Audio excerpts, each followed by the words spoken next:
العريس ده جايباه انا ضمناه، هو مغسل وضامن جنه.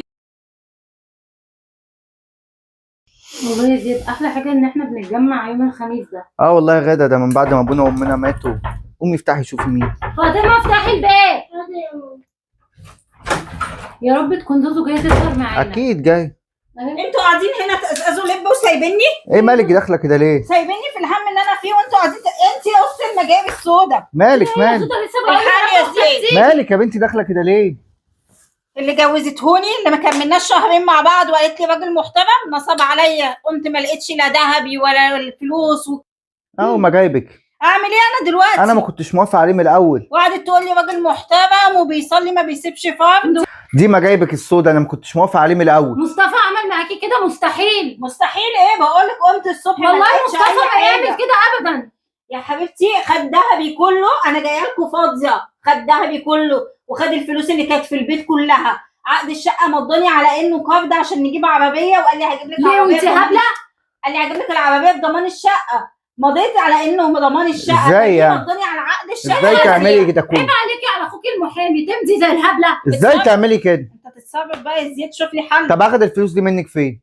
اخدهم في البيت. مفيش يعني ايه خدهم في البيت يعني؟ واحنا في البيت اكيد هتشهم له بمزاجك. بمزاجي ايه؟ بقول لك قمت ما لقيتش. عايز افهم قال لك انا ايه؟ ما اعرفش. شوف اختك بقى يا زياد. انا صحيت من النوم لقيته واخد كل حاجتي. ومفيش اي اثبات انه واخد حاجه؟ هيثبت منين؟ هو احنا عندنا انا هخرب بيته.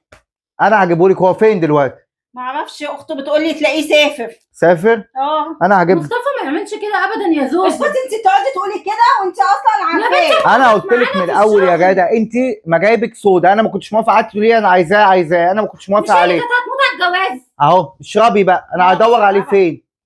اتصرف. هجيبه منين انا دلوقتي؟ انت تتصرف وتجيب لي ذهبي منه. ده تحويشه عمري كلها. وانت زي الهبله تديله كل حاجه؟ انا ما عطيتهوش. انا قمت لقيته سارقني. اعمل ايه انا دلوقتي؟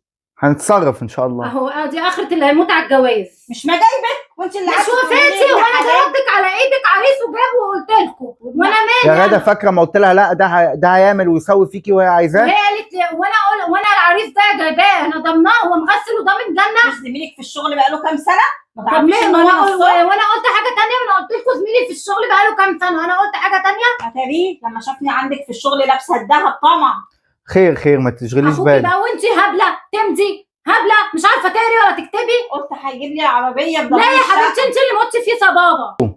خلاص قومي شوفي غيري ولا اقعدي مع اختك ولا اعملي اي حاجه. انا هشوف الموضوع ده وهجيب خالك واجيب الناس كلها ونحل الموضوع ده. جيب لي اللي تجيبه. وكله ده من تحت راسك انت يا غاده. مالي وانا اللي قلت لها كل ده من تحت راسك انت. تقولي كله من سببك ده. قعدتي تحوشي كنت بخيله لما وتستخسري في نفسك. اهو جه شقتك من يمين ومن شمال. كنت بأمن مستقبلي. امنتي يا اختي مستقبلك؟ فكرت ان انا هتجوز راجل محترم. بخيله رمه بتهونش عليكي تشتري هدمه جديده. اعمل ايه يعني يا غاده؟ مش بأمن مستقبلي؟ ادي اخره البخل، ادي اخره البخل. ده ما جايبك السودا. انا مالي وانا اللي قلت لك اتجوزي؟ انت جايبك كنت هتموتي السودا. على الجواز. ما اشوف اخوك هيعمل لي ايه. انت اللي طمعتي. قومي اعملي لي حاجه اشربها.